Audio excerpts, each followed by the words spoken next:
avoir posé ses valises à Chelsea, Romelu Lukaku s'est rapidement retrouvé sous le poids de l'héritage de Didier Drogba. L'international ivoirien a réalisé un parcours exceptionnel avec les Blues, si bien que les supporters réclamaient un successeur après son départ. Lorsque Lukaku a rejoint le club, il a été immédiatement comparé à Drogba en raison de sa corpulence. Cependant, Lukaku a tenu à clarifier les choses. En Angleterre, on a toujours voulu me mettre dans une case. Ils voient quelqu'un comme moi, avec ce physique, et disent « Le nouveau Drogba ». Je ne suis pas comme ça, et mon style de jeu n'est pas le même que le sien. Didier Drogba jouait dos au but et pouvait garder le ballon aussi longtemps que possible, mais mon jeu est complètement différent, a-t-il expliqué. Malgré cela, Lukaku a prouvé sa valeur depuis son arrivée. Si Didier Drogba a inscrit 104 buts en 254 matchs, Romelu Lukaku a atteint ce même total en seulement 224 matchs. Le parcours de Drogba à Chelsea a également été une source d'inspiration pour de nombreux joueurs. Jérémy Boga, qui a également rejoint les Blues, a révélé que sa décision était principalement motivée par l'exemple de Drogba. Didier Drogba est la principale raison pour laquelle j'ai choisi Chelsea. C'était un modèle pour tous les jeunes Ivoiriens. Son parcours m'a inspiré et motivé. Après avoir fait les essais là-bas et vu les infrastructures, leur mentalité et leurs projets pour moi, ma famille et moi avons été conquis. C'est donc pourquoi nous avons pris la décision de partir si tôt. C'est un choix que je n'ai pas regretté. D'ailleurs, c'est le meilleur choix pour ma jeune carrière, a-t-il déclaré, touchant ainsi le cœur des fans de l'ancien international ivoirien. Arrivé lors du dernier jour du mercato estival à la demande de John Textor, Wilfried Zaha pourrait déjà quitter l'Olympique lyonnais et rejoindre la Turquie avant même le mois de janvier. La semaine dernière, pour expliquer l'absence de Zaha dans le groupe face à Nantes, Pierre Sage n'avait pas mâché ses mots.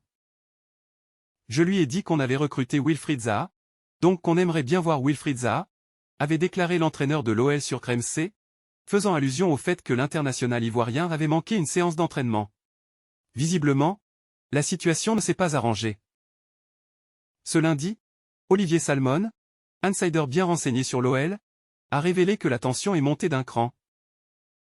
Malgré les bonnes performances des Lyonnais sans l'attaquant prêté par Galatasaray, l'idée d'une rupture anticipée de son prêt commence à faire son chemin, tant son comportement en interne déçoit. Le club de John Textor pourrait rapidement trancher afin d'éviter que la situation ne se détériore davantage. Sur le réseau X, Olivier Salmon a précisé que l'avenir de Zaha à Lyon pourrait être très court, bien qu'il soit arrivé à la demande express de Textor. Écarté lors des 2 derniers matchs, Wilfried Zaha pourrait voir son prêt interrompu avant le mercato hivernal.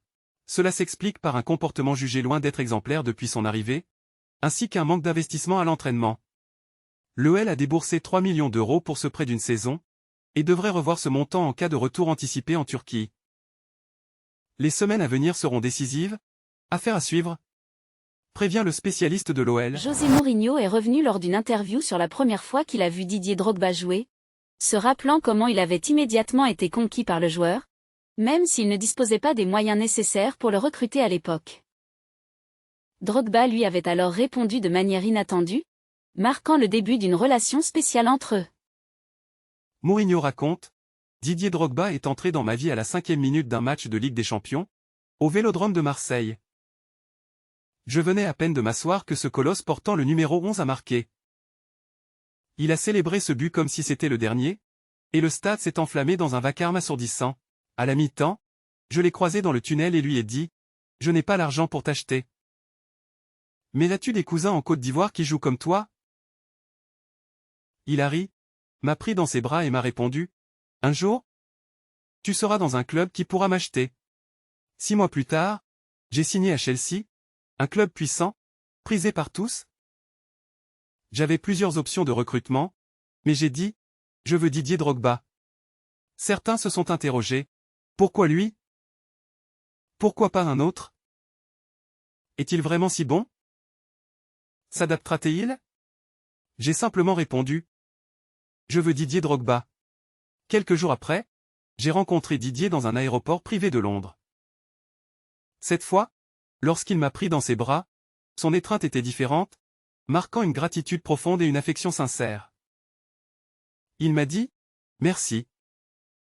Je vais me battre pour toi. » Tu ne le regretteras pas. Je te resterai fidèle pour toujours. Et c'est exactement ce qu'il a fait. Sa loyauté s'est traduite par son leadership et sa capacité à affronter les moments difficiles. Que ce soit pour aider à défendre sous pression ou pour se surpasser malgré la douleur, Didier était toujours présent. Et bien sûr, il marquait des buts, ces mêmes buts qui nous ont rapporté des titres. Mais au-delà des récompenses, ce que je retiens, ce sont les innombrables moments que nous avons partagés. Des histoires inoubliables qui resteront gravées dans ma mémoire. Didier Drogba, légende du football et ancien attaquant de l'EM, de Chelsea, ainsi que de l'équipe nationale de Côte d'Ivoire, a marqué l'histoire avec ses 360 buts. Retraité depuis 6 ans, il co-présente la cérémonie du Ballon d'Or depuis 2019, dont la 68e édition se déroulera le lundi 28 octobre 2024, au Théâtre du Châtelet à Paris. Les noms des lauréats seront révélés à Didier Drogba le dimanche 27 octobre, la veille de la cérémonie. D'ici là, il gardera le secret sur les gagnants, même en présence de ses amis et anciens coéquipiers. Si le Ballon d'Or est considéré comme la récompense individuelle suprême, Drogba évoque le cas de Megan Rapinoe, lauréate en 2019, qui n'est jamais venue le chercher. Je ne sais pas si ça ne l'intéresse pas, mais moi, je veux bien le prendre.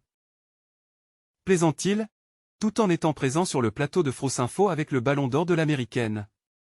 En 2007, Drogba avait frôlé le trophée, terminant 4e derrière le Brésilien Kaká. C'est une fierté d'avoir été parmi les 5 meilleurs joueurs du monde. C'est un trophée que j'aurais aimé avoir, mais ce n'est pas non plus la finalité d'une carrière, reconnaît-il, en se remémorant l'émotion de l'époque et l'attente entourant le nom du lauréat. Cette année, une dizaine de joueurs, tels qu'Erling Haaland, Vinicius Junior, Jude Bellingham et Kylian Mbappé, partagent ce stress. Selon Drogba, avec la nouvelle formule, personne ne sait qui a le Ballon d'Or. Les joueurs le découvriront lundi soir. Il y a un vrai stress. La cérémonie est devenue un événement incontournable dans le monde du football, diffusé dans 160 pays et attirant plus de 400 millions de téléspectateurs, dont 2 millions rien qu'en France. C'est plus de spectateurs que lorsque je jouais, plaisante l'ancien avant-centre, conscient de la pression que représente une telle audience. Cette cérémonie offre une occasion unique de rassembler les joueurs, amis et nouvelles stars du football. C'est magnifique, car on se retrouve tous, on échange, on félicite les vainqueurs et on découvre de nouveaux talents, se réjouit-il, tout en soulignant l'importance croissante du Ballon d'Or féminin, désormais davantage valorisé par la chaîne L'Équipe, qui diffusera l'événement le 28 octobre au soir.